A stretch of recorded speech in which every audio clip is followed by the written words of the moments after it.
भारतीय नौसेना का रास्ता रोक उसके लिए अड़ंगा खड़ा करना तुर्की की अब तक की सबसे बड़ी गलती बन चुका है। जो तुर्की पिछले 24 घंटे पहले तक भारत को उसकी नौसेना को भूमध्य सागर से वापस ले जाने की धमकी दे रहा था, जो तुर्की भारत को यह कह रहा था कि अगर भारत ने अपने युद्धपोत को भूमध्य सागर से वापस नहीं हटाया तो उसका खामियाजा, उसका अंजाम भारत को भुगतना होगा।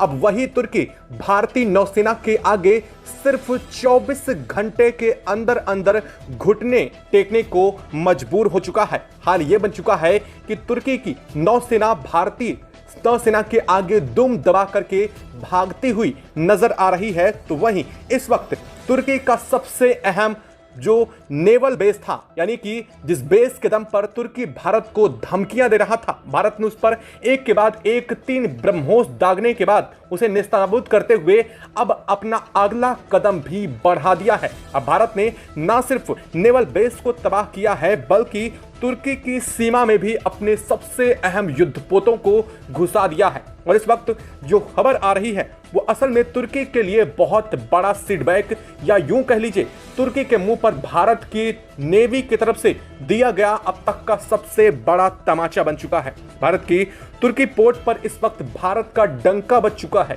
तुर्की का वो पोर्ट जिसके दम पर अब तक तुर्की भारत को धमकी दे रहा था, वो तुर्की के युद्धपोत जिनके दम पर वो भारत को वापस जाने की धमकियां दे रहा था, वो तुर्की के युद्धपोतों को अब खुद तुर्की यू टर्न लेने को मजबूर हो चुका है, अपने कदम पीछे खींच रहा है। और इस वक्त भारत का तुर्की के जो भूमध्य सागर में बना हुआ जो नेवल बेस था उस तक भारत पहुंच चुका है। और यह हाल इस वक्त तुर्की का बन रहा है, जिसके चलते अब तुर्की बौखला उठा है। तुर्की ने सीधे भारत को बहुत बड़ी धमकी तक दे डाली है। जी हां, भारत को लेकर के क्या कहा है तुर्की ने, और तुर्की की धमकी के चक्कर में अब और बड़ा खामियाजा उसे भुगतना पड़ने वाला है। क्योंकि जहां भारत की नेवी एक बार कदम रख देती है, असल में वो इलाका उसका ही हो जाता है। एक बार फिर से भारत ने पूरी दुनिया के सामने पूरी दुनिया को यह जता दिया है कि इस वक्त भूमध्य सागर में सिर्फ एक विजेता है, एक शेर मौजूद है, जिसके सामने ना तो तुर्की और ना ही सऊदी अरब टिकने वाला है। दरअसल तुर्की की यह पूरी हालत देखकर अब सऊदी अरब अपने बिल में वापस से घुस भी चुका है। क्या किया है सऊदी ने वो भी बताएंगे आपको। साथ ही भारत की नेवी की तरफ से उठाए गए इस बहुत बड़े कदम को लेकर के पूरी खबर सामने आ रही है, दिखाएंगे आपको इस वीडियो में। तो चैनल पर बने रहें, वीडियो को लाइक, और चैनल को अगर अभी तक आपने सब्सक्राइब नहीं किया है तो सबसे पहले चैनल को सब्सक्राइब कर लें और बेल आइकन को भी जरूर दबा लीजिएगा नीचे बने, और साथ ही इसे ऑल पर सिलेक्ट कर लीजिएगा ताकि इससे जुड़ी खबर अपडेट आप तक सबसे पहले और बिल्कुल सटीक रूप से पहुंचती रहे।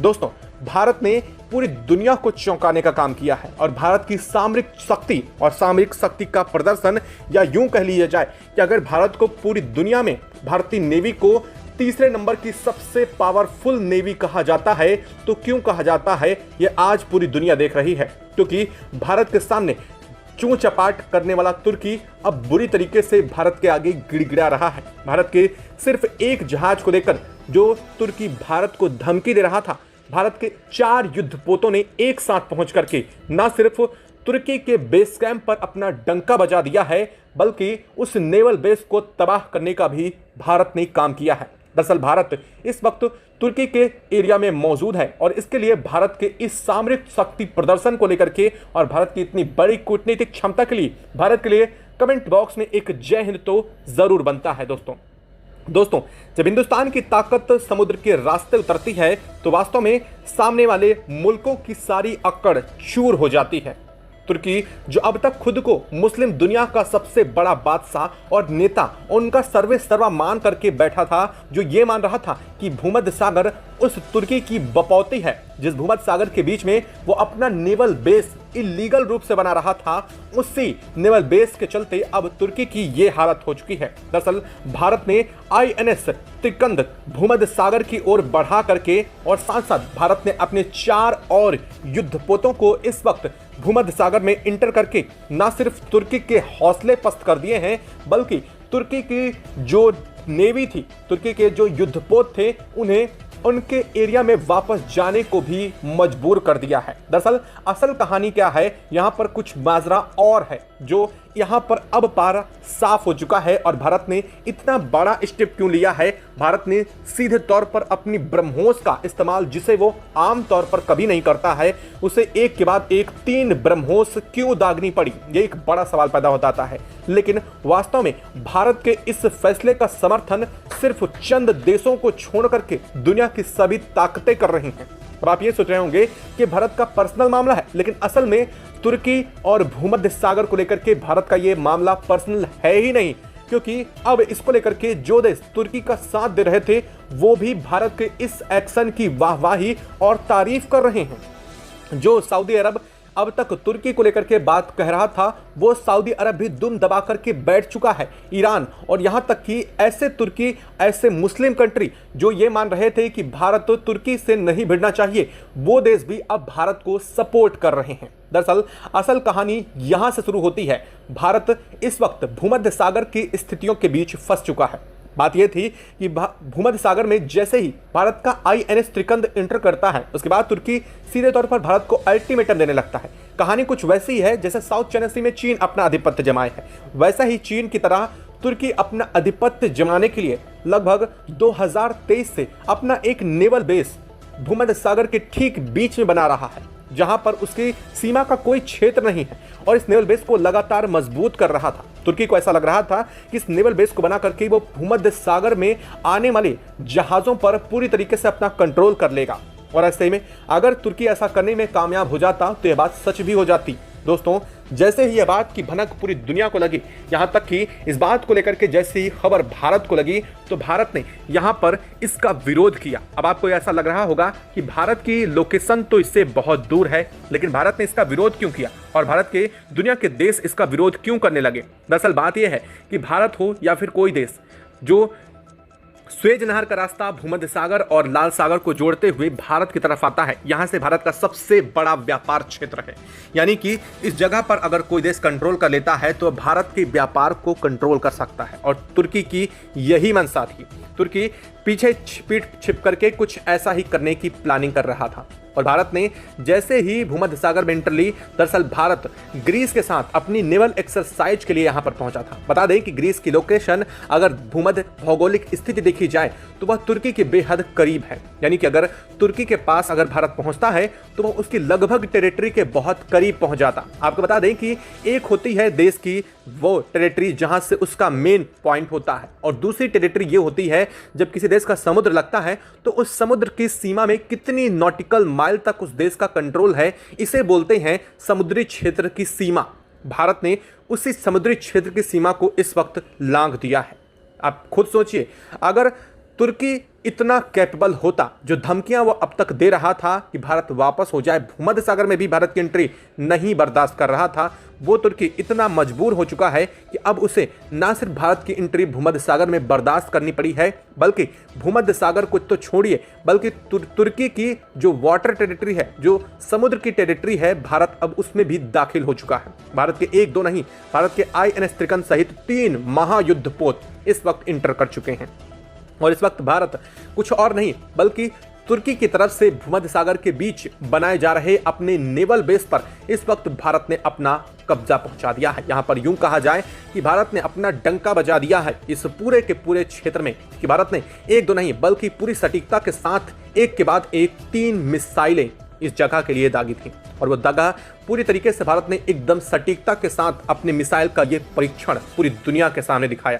दरअसल भारत का यह शक्ति प्रदर्शन नहीं था, बल्कि भारत के काम की जरूरत थी, और जो अमेरिका और जो अब तक भारत का विरोध कर रहे थे, भारत के इस एक्शन की तारीफ कर रहे हैं। सबसे बड़ी बात यह है कि भारत ने वो काम किया है जो असल में अमेरिका दुनिया के कई देशों में करता है। अब भारत वो काम करने लगा है जिसकी जरूरत, जिसके वजह से भारत पूरी दुनिया में इस वक्त चर्चा का विषय बन चुका है। दुनिया ये मान रही थी कि तुर्की को नेवल बेस को रोकने के लिए अमेरिका को आगे कदम बढ़ाना होगा, लेकिन अमेरिका से पहले ही भारत ने तुर्की के इस नेवल बेस को निपटाने का काम कर दिया है। इधर ग्रीस के साथ भारत की एक्सरसाइज अभी भी चल रही है। दरअसल भारत की एक्सरसाइज ग्रीस के साथ तो सिर्फ एक बहाना था, असल में पूरे के पूरे तुर्की को भारत का अपना खौफ दिखाना था, और भारत ने वो करने में कामयाबी भी हासिल कर ली है। इस वक्त तुर्की की हालत कुछ ऐसी हो चुकी है कि भारत के दिए हुए 12 घंटे के अल्टीमेटम में अब तुर्की अपना बोरिया बिस्तरा समेटने में लगा हुआ है। भारतीय नेवी ने साफ किया है कि तुर्की के नौसेना को वो 12 घंटे का सिर्फ अल्टीमेटम दे रहे हैं, और अगर भी इसके बावजूद तुर्की की तरफ से इसके खिलाफ कोई हिमाकत करने की कोशिश की गई या फिर कुछ ऐसा करने की कोशिश की गई जिसके चलते एक बार फिर से भारत को एक्शन लेने पर मजबूर हुआ, तो इसके बाद जो भारत का एक्शन होगा वो और भी ज्यादा जबरदस्त होगा, और इसकी बात की गारंटी भारत खुद लेता है। इसका मतलब यह है कि अब तुर्की सीधा भारत के बड़े दबाव में आ चुका है। तुर्की की सेना अपने सिर्फ अपने जहाज छोड़ करके भाग रही है। वो नेवी जब तक भारत को रेडियो पर धमकी दे रही है, जो नेवी ये कह रही थी त्रिकंद को वापस करे भारत, नहीं तो उसे तबाह कर देंगे, वही नेवी अब खुद पीछे दुम दबाकर भागने को मजबूर हो चुकी है। उसके पास कोई दूसरा ऑप्शन ही नहीं बचा। तुर्की ने अपनी सीमा में, अपनी लैंड सीमा के अंदर ही अपने शिप को वापस बुला लिया है। यानी कि अब तक वो शिप नेवल बेस तक खड़े थे, वो नेवल बेस तो भारत के इस वक्त बोलबाले में पहुंच चुका है, और हाल ये बन चुका है कि अब भारत और ग्रीस के साथ यह नेवल एक्सरसाइज और लंबी खींचने वाली है। दरअसल अंदाजा यही था कि भारत का सिर्फ एक INS त्रिकंद पहुंचेगा, लेकिन 4 शिप पहुंचने की वजह से इस वक्त पिछले 24 घंटे से पूरे भूमध्य सागर में भारत के यह 4 INS पूरी तरह से तहलका मचा रहे हैं। माना यह जा रहा है कि भारत ने पूरे के पूरे इस वक्त मेडिटेरियन सी को अंडर कंट्रोल ले रखा है। हाल यह बन चुका है कि बाब अल मंदेब से लेकर के यहाँ स्वेज नहर के रास्ते तक भारत का बोलबाला हो चुका है। भारत के शिप ही दिखाई दे रहे हैं। जिन जगहों पर देखो भारत के शिप की रेंज में है, पूरा का पूरा इलाका भारत के नेविगेशन सिस्टम से जुड़ा हुआ है, और साथ साथ भारत का रडार प्रणाली इस वक्त पूरी तरीके से चौकन्ना है। यानी भूमध्य सागर में एक चिड़िया भी इस वक्त भारत की मर्जी के बगैर पर नहीं मार सकती है। यानी कि वहां से निकलने वाली एक एक शिप भारत के अंडर सर्विलांस से गुजर रही है। अब आप खुद समझिए, जो देश सिर्फ अपने 4 युद्धपोतों को भेज करके पूरे के पूरे भूमध्य सागर को अपने कंट्रोल में ले सकता है, वो आखिरकार तुर्की की हालत क्या कर सकता है। जैसे ये बात तुर्की को भनक लगी है, अब तुर्की गिड़गिड़ाना शुरू हो चुका है। जो तुर्की भारत को धमकियां दे रहा था, वो खुद भारत से मोहलत की भीख मांग रहा है। वो ये कह रहा है कि भारत तो उसे वहां से हटने का मौका तो दे दे कम से कम, क्योंकि भारत के ब्रह्मोस की गड़गड़ाहट अब तुर्की के कानों में बर्दाश्त नहीं हो रही है। तो वहीं तुर्की के कानों में तो इस तरह यहाँ गड़गड़ाहट नहीं बर्दाश्त हो रही है, लेकिन जो सऊदी अरब तुर्की के पीछे पीछे अपने युद्धपोतों को उतार करके, हालांकि आपको बता दें कि सऊदी अरब की नौसेना बहुत ही कमजोर है, और ऐसे में तुर्की के पीछे पीछे उसने अपने नौसेना युद्धपोतों को उतारा था। जैसे ही उसने तुर्की की ये हालत देखी है, अब सऊदी अरेबिया दुम दबा करके वहां से भाग चुका है। सऊदी अरेबिया जो पहले भारत के पास गिड़गिड़ाने की नौबत में पहुंच चुका था, और तुर्की के मिलने के साथ ही वह फिर से शेर बनने की कोशिश कर रहा था, वह फिर से भारत के सामने गिड़गिड़ाने पर मजबूर हो चुका है। तुर्की पूरी तरह से भारत से इस वक्त घिरा हुआ है। आप बता दें कि भारत ने एक दो नहीं बल्कि चौतरफा तुर्की के ऊपर जाल बिछा रखा है। एक तरफ तो भारत सामरिक दृष्टि से तुर्की के पूरे एरिया और नेवल बेस को घेर रखा है, दूसरी तरफ भारत यूनाइटेड नेशन में तुर्की की बुरी तरीके से धुलाई कर रहा है। भारत ने न सिर्फ अकेले तुर्की को बल्कि सऊदी अरब, और अब तो खबर यह भी आ रही है कि अमेरिकी राष्ट्रपति डोनाल्ड ट्रंप को भी भारत ने आड़े हाथों लिया है। इस वक्त एस जयशंकर भारत के विदेश मंत्री जिस तरह से यूएन में गरज रहे हैं, माना यह जा रहा है कि भारत अब तक इतना आक्रामक ढंग से जवाब यूएन में कभी भी नहीं दिया है। लेकिन अब यह बदलता हुआ भारत है दोस्तों। भारत ना तो बर्दाश्त करेगा और ना ही गलत होने की इंतजार करेगा। भारत उससे पहले ही अब जवाब देने की क्षमता रखता है, ना सिर्फ क्षमता रखता है बल्कि जवाब दे रहा है। और हाल ये बन रहा है कि यूएन में भारत को लेकर के लगभग 163 से ज्यादा देशों का अब तक समर्थन मिल चुका है। लेकिन यह आंकड़ा अब 163 तक सीमित नहीं रहने वाला है दोस्तों। बता दें कि 193 देशों में लगभग 180 देश भारत के समर्थन में हैं। खैर 20 जो देश हैं उनसे कुछ खास फर्क पड़ने वाला भी नहीं है, क्योंकि जो सामान्य देश हैं वो तो साथ ही हैं, लेकिन मुस्लिम देशों को मिर्ची भारत के खिलाफ लगनी बहुत लाजमी है, क्योंकि भारत ने न सिर्फ मुस्लिम खलीफाओं के होश उड़ा दिए हैं बल्कि मुस्लिम जगत को उनकी असल में औकात भी दिखा दी है भूमध्य सागर में, जिसे वह अपने कब्जे का अपनी बपौती मान रहे थे। असल में भारत ने साफ कर दिया कि ये सबका क्षेत्र है और दुनिया की कोई भी ताकत ना तो भारत को ना फिर किसी देश को इस जगह पर आने से रोक सकती है, और अगर ऐसा कभी होता है तो उसके लिए भारत आगे जरूर खड़ा रहेगा। खैर, भारत का यह एक्शन आपको कैसा लगा? भारत की तरफ से दी गई यह प्रतिक्रिया तुर्की को लेकर के आप इस पर क्या कहना चाहेंगे? कमेंट बॉक्स में लिख करके जरूर बताइएगा। साथ ही वीडियो को लाइक और चैनल को अगर अभी तक सब्सक्राइब नहीं किया तो चैनल को सब्सक्राइब कर ले और बेल आइकन को भी जरूर दबा लीजिएगा। जय हिंद दोस्तों।